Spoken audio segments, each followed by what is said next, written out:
வணக்கம் மாணவ செல்வங்களே. காணொளியில் உங்களுடன் இணைவது உங்கள் தமிழாசிரியை. நாம் சென்ற காணொளியில் ஆத்திச்சூடியை பார்த்தோம். தற்போதும் அதன் தொடர்ச்சியாக உள்ளவற்றை பார்ப்போம்.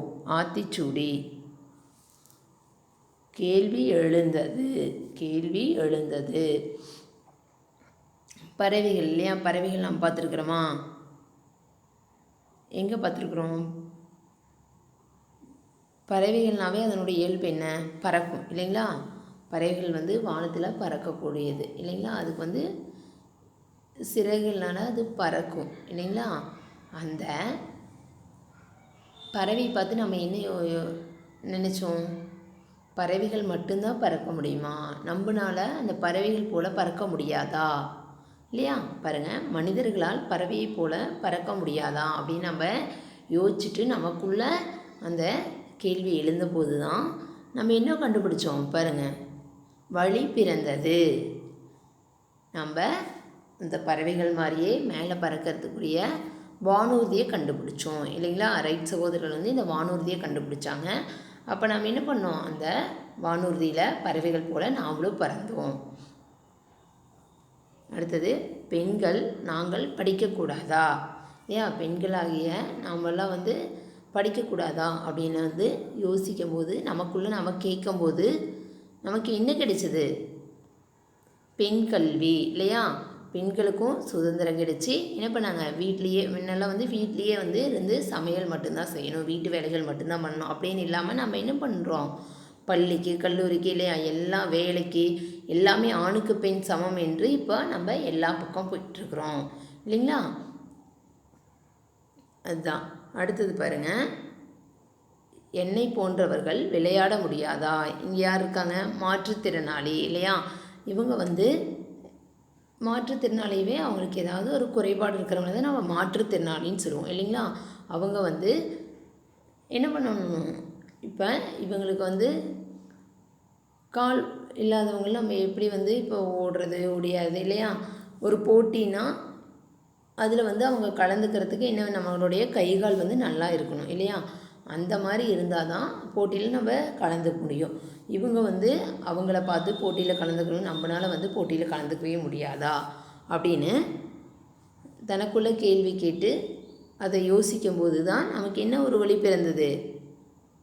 அவங்களும் போட்டியில் கலந்துக்கிறதுக்கு செயற்கைக்கால் இல்லையா, அதை கொடுத்து அவங்கள என்ன பண்ணாங்க? போட்டியில் கலந்துக்க வச்சு வெற்றியும் பெற வச்சாங்க. அடுத்தது, தொலைவில் இருப்பவர்களிடம் பேச முடியாதா? இல்லையா? தொலைவில் இருக்கா, இப்போ பக்கத்தில் இருக்கிறவன்ட்ட நம்ம பார்த்து பேசிப்போம். ஆனால் தொலைவில் இருக்கிற நம்ம எப்படி பேசுறது அப்படின்னு நமக்குள்ளே நம்ம கேட்டு நம்ம யோசித்த போது தான் நமக்கு என்ன கிடைச்சது? தொலைபேசி இல்லையா? தொலைவில் இருக்கக்கூடியவங்ககிட்ட பேசுகிறதுக்காக கிடைச்சது தான் தொலைபேசி இல்லையா? இப்போ நம்ம என்ன பண்ணுறோம்? ஸ்மார்ட் ஃபோன் கையில் வச்சு நேருக்கு நேராக அவங்கள பார்த்து நம்ம பேசிகிட்டு இருக்கணும் இல்லைங்களா? முன்ன நம்ம அவங்ககிட்ட பேசுகிறது மட்டும்தான் இருந்தது. ஆனால் இப்போ நம்ம அவங்கள பார்க்கக்கூடிய இதுவும் நம்மகிட்ட இருக்குது இல்லையா? அந்த ஸ்மார்ட் ஃபோன் மூலமாக நம்ம அவங்களுடைய முகத்தை நாமளும் நம்மளுடைய முகத்தை அவங்களும் பார்த்து நம்ம நேருக்கு நேராக பேசிக்கிறோம். இந்த தொலைபேசியை கண்டுபிடிச்சவர் யாருன்னா அலெக்சாண்டர் கிரகம்பெல். இப்போ இப்படியே சுமந்து செல்வதை தவிர வேறு வழி இல்லையா? இல்லையா? இப்போ நமக்கு பொருட்கள்லாம் நம்ம எங்கேயாச்சும் வெளியே கிளம்புறோம், வெளியூர் போகிறோம் இல்லையா? அப்படியே நம்ம போகும்போது என்ன பண்ணுவோம்? நம்மளுடைய திங்ஸ் இல்லையா, பொருள் நமக்கு தேவையானது, துணி எல்லாமே நம்ம என்ன பண்ணுவோம்? எடுத்துகிட்டு போகணும் இல்லைங்களா? அப்போ நம்ம அதையெல்லாம் எடுத்துகிட்டு போகும்போது எதில் எடுத்துகிட்டு போகணும்? கையில் தானே எடுத்துகிட்டு போகணும். பையில் போட்டு நம்ம கையில் பிடிச்சிட்டு போவோம் இல்லையா? அப்போ நம்ம இதை இப்படியே நம்ம சுமந்து செல்லணுமா இல்லையா? இதுக்கு வேறு வழியே இல்லையா அப்படின்னு யோசித்து நமக்குள்ளே ஒரு கேள்வி கேட்கும்போது நமக்கு அதுக்கு உண்டான ஒரு வழி பிறந்தது. என்னது? சக்கரம் கொண்ட பேக் இல்லைங்களா? அந்த பேக் இருக்கிறதுனால நம்ம என்ன பண்ணுறோம்? எல்லா திங்ஸையும் எழுதியில் வச்சு நம்ம அதை கையில் பிடிச்சி இழுத்துட்டு மட்டும் போனால் போதும் இல்லையா?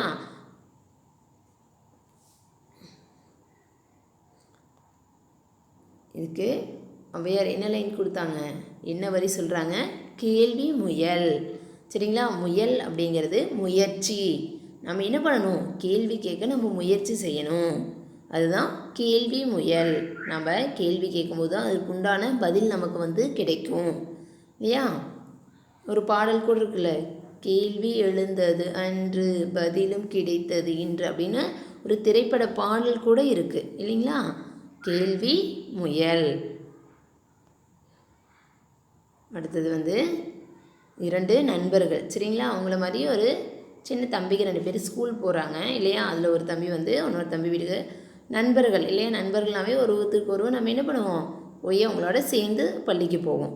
அப்போ ஒரு தம்பி போகலாமா அப்படின்னு அந்த தம்பி கேட்கும்போது அந்த தம்பி இன்னொரு தம்பி என்ன சொல்கிறாங்க, அம்மா நேரம் ஆகிவிட்டது, சாப்பாடு வேண்டாம், நம்ம சாப்பிடாம பள்ளிக்கு போகலாமா, போகக்கூடாது இல்லையா.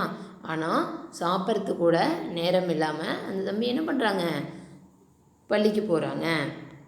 அப்போ போகிற வழியில் 2 பேரும் பேசிட்டு போகிறாங்க இல்லையா.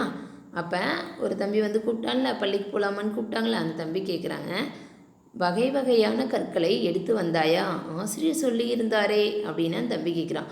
நேற்று நம்மளுடைய பள்ளியில் ஆசிரியர் என்ன சொல்லியிருந்தாரு, வகை வகையான கற்களை எடுத்துக்கொண்டு வர சொன்னார், நீ எடுத்துகிட்டு வந்தியா அப்படிங்கிறாரு. காலையில் செய்ய நினைத்தேன் ஆனால் நேரம் இல்லை. அந்த தம்பி சொல்கிறான், காலையில் செய்யலான்னு இருந்தேன் ஆனால் நேரம் இல்லை.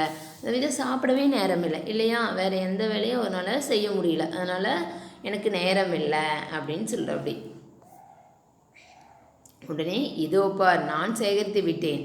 அந்த தம்பி உடனே என்ன சொல்கிறாங்க, இன்னொரு தம்பி இருந்தாங்கள, அந்த தம்பி வந்து நான் சேகரிச்சிட்டேன், நான் வந்து ஆசிரியர் சொன்னதை நான் வந்து வகை வகையான கற்களை நான் எடுத்துகிட்டு வந்துட்டேன் அப்படின்னு சொல்லி காமிக்கிறாரு. இரவே முடித்து விட்டாயா, உடனே சாப்பிட நேரம்லேயே அவர் கேட்குறாரு, இரவே முடிச்சிட்டியா அப்படின்னு. அதற்கு காலையில் தான் சேகரித்தேன். அந்த தம்பி சொல்கிறாரு, நான் காலையில் தான் சேகரித்தேன் அந்த கற்களையெல்லாம் அப்படின்னு. காலையில் எப்படி, பள்ளிக்கு கிளம்பவே நேரம் போதவில்லையே.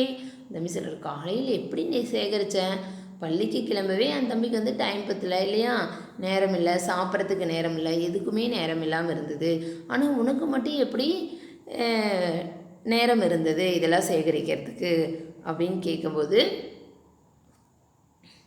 அந்த கற்களை சேகரித்தவர் சொல்கிறாரு, நான் விடியற்காலையில் எழுந்து விடுவேன், அதனால் நிறைய நேரம் கிடைத்தது. காலை நேரம் எவ்வளவு அழகு தெரியுமா, என்ன காலை நேரம் வந்து ரொம்ப அழகாக இருக்கும் இல்லையா. அந்த காட்சிகளை பார்க்கும்போதே வந்து நமக்கு நம்மளுடைய மனசு வந்து ரொம்ப என்ன இருக்கும், ரொம்ப சந்தோஷத்தில் இருக்கும். ஏன்னா வந்து எப்படி இருக்கும், காலையில் வந்து பறவைகளெல்லாம் நம்ம பார்த்துருக்குறோமா நேரத்திலேயே இல்லையா. காலையில் நேரத்திலேயே எழுந்திரிச்சு தன்னோட இறையை தேட பறந்து போகும். அதே மாதிரி பூக்களெல்லாம் என்ன ஆகும், மலர ஆரம்பிச்சிடும். அப்புறம் சூரியன் இல்லையா, சூரியன் வரும் பார்த்துருக்குறோமில்ல, அது அந்த சூரியன் வரும்போது பார்க்கும்போது அவ்வளோ அழகாக இருக்கும் இல்லையா. அந்த சூரியன் பார்க்குறதுக்கு நமக்கு அவ்வளோ அழகாக இருக்கும் அப்படின்னு சொல்கிறாரு. நேரமாக இல்லையா, விடியற்காலை அப்படிங்கிறது இப்போ ஒரு நாள் இருக்குங்களா, 24 மணி நேரம் ஒரு நாள் நம்ம சொல்லுவோம். அந்த நேரத்தை தான் என்ன பண்ணியிருக்காங்க, 6 ஒரு வந்து 6 வகையாக பிரிச்சுருக்காங்க ஒரு நாளை சரிங்களா. இப்போ காலை அப்படிங்கிறது காலை 6 to 10 சரிங்களா, 6 மணி முதல் 10 மணி வரை இருக்கிறத காலை. நண்பகல் 10 மணி முதல் பிற்பகல் 2 மணி மட்டும் இருக்கிறத நண்பகல்னு சொல்லுவோம். ஏற்பாடு அப்படிங்கிறத பிற்பகல் 2 மணி முதல் மாலை 6 மணி மட்டும் இருக்கிறத நம்ம சொல்லுவோம். மாலை அப்படிங்கிறது மாலை 6 மணி முதல் இரவு 10 மணி வரை நம்ம என்ன சொல்லுவோம், அதை மாலை அப்படின்னு சொல்லுவாங்க. யாமம் அப்படிங்கிறது இரவு 10 மணி முதல் 2 மணி வரை இருக்கிறத யாமம்.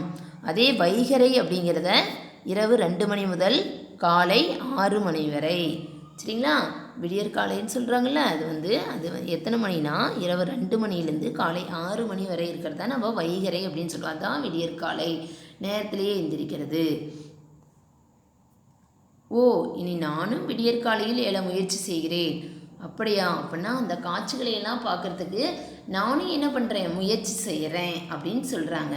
நாமளும் முயற்சி செய்யணும் தானே, அதே மாதிரி நீங்களும் முயற்சி செய்யணும் சரிங்களா. ஔவையார் என்ன சொல்கிறாங்க, வைகறை துயில் எடு. இப்போ நம்ம வைகறைக்கு டைம் சொன்னோம் இல்லைங்களா. வைகறை அப்படிங்கிறது இரவு 2 மணி முதல் காலை 6 மணி வரை சரியா. நம்ம வந்து அதுக்குன்னு 2 மணிக்கெல்லாம் எந்திரிக்க தேவையில்லை. நாம் அந்த 5 to 6க்குள்ளே எந்திரிக்கலாம். சரிங்களா? இப்போ நீங்கள் சின்ன குழந்தைகள தானே இருக்கிறீங்க, அதனால் 5 to 6க்குள்ளே எந்திரிக்கலாம் இல்லையா? ஒரு 5:30 கூட எந்திரிக்கலாம் இல்லையா? அந்த மாதிரி நம்ம பழக்கப்படுத்திட்டோமா நமக்கு எல்லா வேலையுமே என்ன ஆயிரும், எளிமையாக ஆயிரும் இல்லையா? காலையில் எந்திரிக்கும் போது நம்மளுடைய மைண்ட் எப்படி இருக்கும், ரொம்ப ஃப்ரெஷ்ஷாக இருக்கும் இல்லையா? அது புத்துணர்ச்சி பெற்று நம்ம எந்த வேலை செஞ்சாலும் நமக்கு என்ன ஆயிரும், எளிதாக முடிஞ்சிடும். அதனால தான் அவையார் என்ன சொல்கிறாங்க, வைகறை துயில் எழு. இப்போ நமக்கு உண்டான ஒரு 2 வினாக்கள். எதிர்ச்சொல் எழுதுக. காலை அதுக்குரிய எதிர்ச்சொல், இரவு அதுக்குரிய எதிர்ச்சொல்லை நீங்கள் உங்களுடைய தமிழ் நோட்டில் எழுதினாலும் சரி, ரஃப் நோட் இருந்தால் ரஃப் நோட்லேயே எழுதலாம். நன்றி மாணவர்களே.